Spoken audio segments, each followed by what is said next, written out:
നമസ്കാരം, എല്ലാവർക്കും main study സെന്ററിലെ പുതിയൊരു വീഡിയോയിലേക്ക് സ്വാഗതം.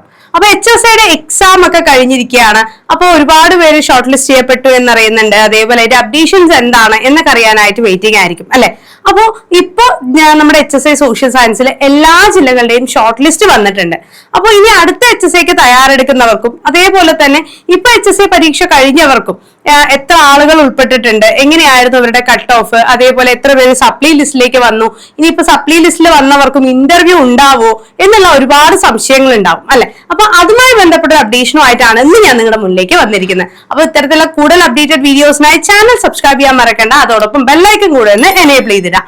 ഓക്കെ, അപ്പൊ ഇന്റർവ്യൂമായി ബന്ധപ്പെട്ട എല്ലാ അപ്ഡേഷൻസും, അതായത് നമ്മുടെ ഇന്റർവ്യൂ എന്നായിരിക്കും, അങ്ങനെയുള്ള കാര്യങ്ങളെല്ലാം നിങ്ങൾക്ക് കൃത്യമായി അപ്ഡേറ്റ്സ് ലഭിക്കാനായിട്ടും ഇന്റർവ്യൂമായി ബന്ധപ്പെട്ട ഫ്രീ ക്ലാസ്സുകൾ ലഭിക്കാനായിട്ടും നമ്മുടെ താഴെ ഒരു വാട്സ്ആപ്പ് ഗ്രൂപ്പിന്റെ ലിങ്ക് കൊടുക്കുന്നുണ്ട്. അതിലേക്ക് ജോയിൻ ചെയ്യാൻ മറക്കരുത്.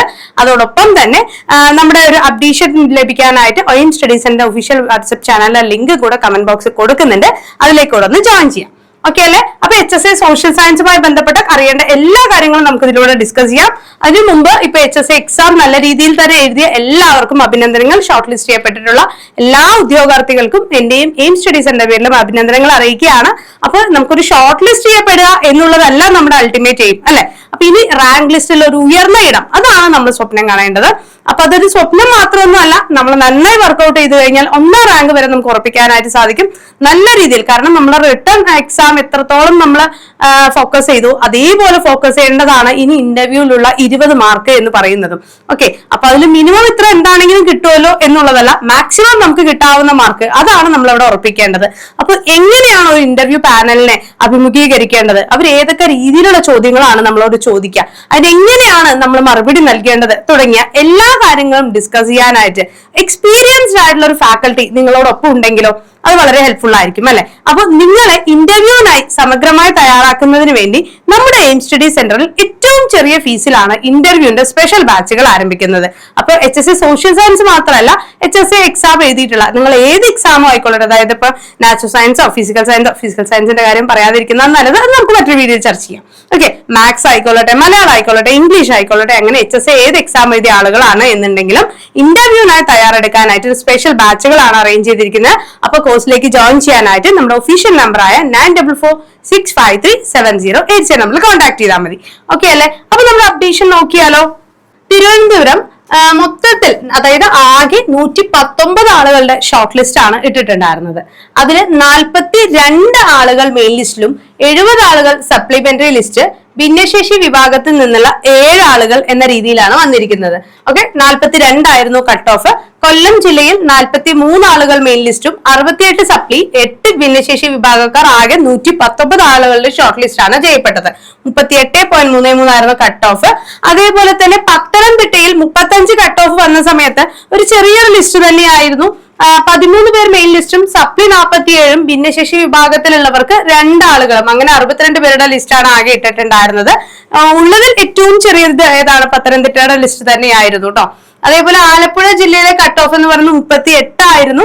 35 പേരുടെ മെയിൻ ലിസ്റ്റും 3 പേര് സപ്ലി, അതേപോലെ ഭിന്നശേഷി 8 എന്നിങ്ങനെ 106 ആളുകളുടെ ലിസ്റ്റാണ് ഇട്ടത്. ഓക്കെ, അതേപോലെ കോട്ടയം ജില്ലയുടെ നോക്കുന്ന സമയത്ത് നമുക്ക് 35.67 കട്ട് ഓഫ് വന്നിട്ടുണ്ടെങ്കിൽ 89 ആളുകളുടെ റാങ്ക് ലിസ്റ്റ് അല്ലെ ഷോർട്ട് ലിസ്റ്റ് ആണ് ചെയ്യപ്പെട്ടത്. അതിൽ വന്നിട്ട് 25 ആളുകൾ മെയിൻ ലിസ്റ്റും സപ്ലി ലിസ്റ്റിലേക്ക് 58ഉം അതേപോലെ ഭിന്നശേഷി 6 ആളുകളുമാണ് ഉണ്ടായത്. ഇടുക്കി ജില്ലയുടെ 33.33 ഏറ്റവും ചെറിയൊരു കട്ട് ഓഫ് തന്നെയായിരുന്നു. 21 ആളുകളാണ് ഷോർട്ട് ലിസ്റ്റ് ചെയ്യപ്പെട്ടിട്ടുള്ളത്. അതിൽ 21 ആളുകൾ മെയിൻ ലിസ്റ്റിലും 48 ആളുകൾ സപ്ലി ലിസ്റ്റിലും 5 ഭിന്നശേഷി വിഭാഗവും, ടോട്ടൽ 74 എന്നിങ്ങനെയാണ് വന്നത്. അതേപോലെ തന്നെ 37.67 കട്ട് ഓഫ് വന്ന നമ്മുടെ എറണാകുളത്താണെങ്കിൽ 100 പേരുടെ ഷോർട്ട് ലിസ്റ്റില് 31 ആളുകൾ മെയിൻ ലിസ്റ്റും 59 ആളുകൾ സപ്ലിയും ഭിന്നശേഷി 10 ആളുകളുമാണ് വന്നിട്ടുണ്ടായിരുന്നത്.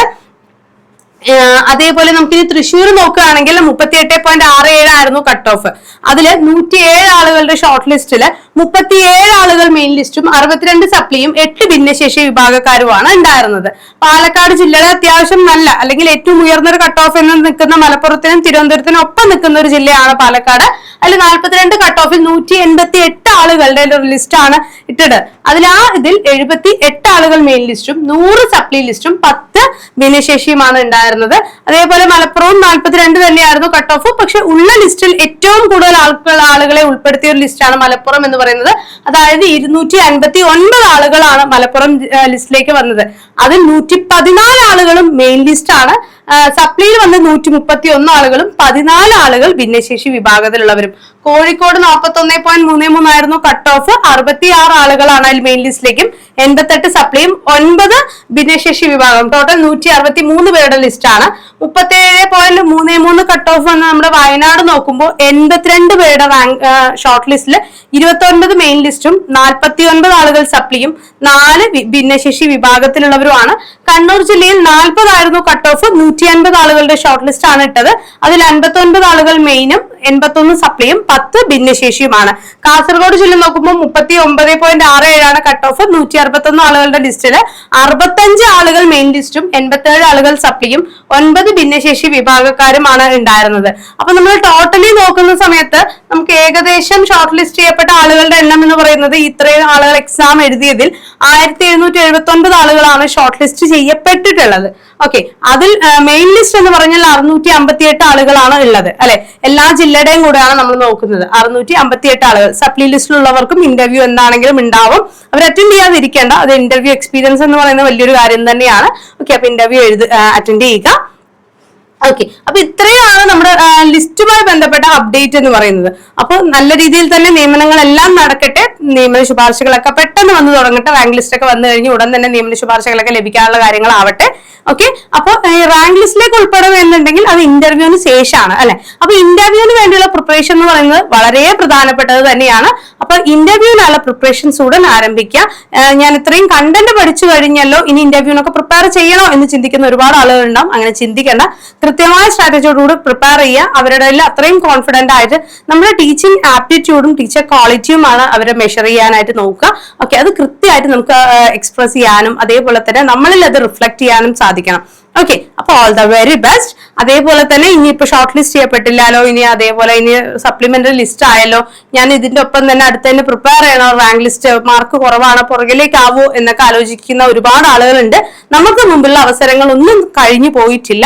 ഇനി വരാനിരിക്കുന്ന അടുത്ത അവസരമാണ് LP UP എന്ന് പറയുന്നത്. നമ്മളൊരു HSA പരീക്ഷ പോലെയല്ല, ഒരുപാട് നിയമനങ്ങൾ ഇനി വരാൻ സാധ്യതയുള്ള ഒരു പോസ്റ്റ് തന്നെയാണ് LP UP എന്ന് പറയുന്നത് അല്ലെ. അപ്പോൾ ഈ LP UPക്ക് വേണ്ടിയിട്ടുള്ള പ്രിപ്പറേഷൻസ് എന്ന് പറയുമ്പോൾ നിങ്ങൾക്കറിയാം, നിലവിലെ സാഹചര്യത്തിൽ ഒരു ഉയർന്ന റാങ്കിലേക്ക് എത്തിയാലാണ് എത്രയും പെട്ടെന്ന് നമുക്ക് നിയമനം ലഭിക്കുക. അതുകൊണ്ട് തന്നെ അടുത്ത LP UPക്കുള്ള പ്രിപ്പറേഷൻസ് ഇപ്പോഴേ നമ്മൾ ആരംഭിക്കണം. നല്ല റാങ്ക് ആണ് നമ്മൾ സ്വപ്നം കാണേണ്ടത്. LP UPക്ക് വേണ്ടിയുള്ള പുതിയ പ്രീമിയം മെന്റർഷിപ്പ് ബാച്ച് നമ്മുടെ എയ്റ്റ് സ്റ്റഡി സെന്ററിൽ ഇത് ആരംഭിക്കുകയാണ്. ഇപ്പോഴാണെങ്കിൽ സ്പെഷ്യൽ ഓഫറും കൂടെ നിങ്ങൾക്ക് അവൈലബിൾ ആണ്. അപ്പൊ വെക്കേഷൻ ആണ്, നമുക്ക് പഠിച്ചു തുടങ്ങാൻ പറ്റിയ സമയമാണ്.